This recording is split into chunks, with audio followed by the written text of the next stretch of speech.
wine, but she came out and did an entire interview about how she was at satanic rituals in the music industry, that she was at events where they did this, they had orgies with masks on. She came out and had said that she's seen this stuff with her own eyes. No media coverage.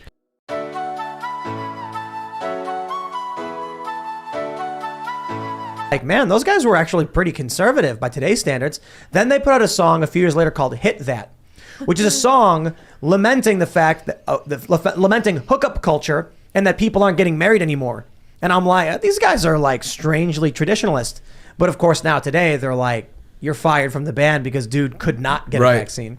But it's just weird to see that back in the 90s, aside from Pretty Fly for a White Guy, I don't know, there's a bunch of songs on that album that are just literally, like have a family and get a job, and don't let your kids do drugs. So Britney has come out and the media will cover every single time her hair's a mess in public, or every time that she makes a video where she looks like she had a glass of wine. But she came out and did an entire interview about how she was at satanic rituals in the music industry, that she was at events where they did this, they had orgies with masks on. She came out and had said that she's seen this stuff with her own eyes. No media coverage. No one talked about it. Nothing. But you will see media coverage on when she looked crazy on TikTok doing a dance. So it's an interesting.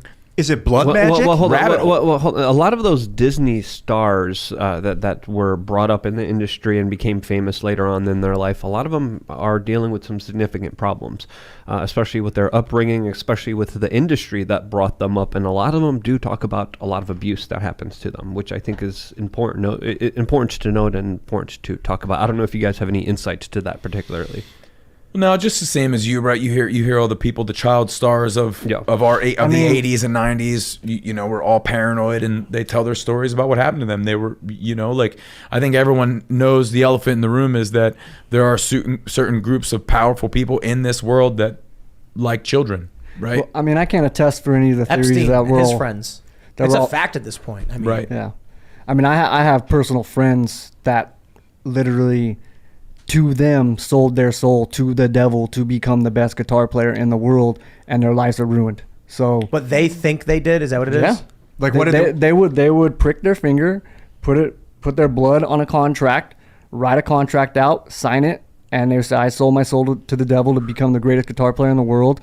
And now they're druggies somewhere in the street. Blood magic. Whether you believe Satan or not, that person's life is ruined for what they believed in. I don't like blood magic because blood's fascinating and people work with it. Like my girlfriend works with blood. She does diabetes, will hook people up to machines and stuff. I think, Kara, if I'm getting that wrong, sorry about that. But she works with it and is it's a fascinating substance. But Maria Abramovich does blood cooking, where they paint blood on the spirit cooking. And it's to get fascinated with blood, to love blood is one thing. We all got it. But to get obsessive with it is crazy. Oh yeah, I pass out. I'm spells. like, blood, pass out. Yeah, we're you can't do it without because it's magnetic. There's iron in it, so that's why we have these magnetic, dynamos. So these magnetic fields. A big part is because the iron in the blood.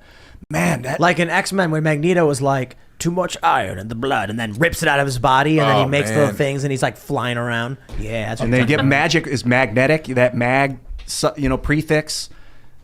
Well, there's a lot of people that even go as far as to compare music to mind control because of the repetitive nature of it, because of the symbology, because of the lyrics, because people listening and also seeing it as a form of entertainment, which of course makes them put their guard down, and they're able to, of course, subconsciously pick up a lot of the larger messaging.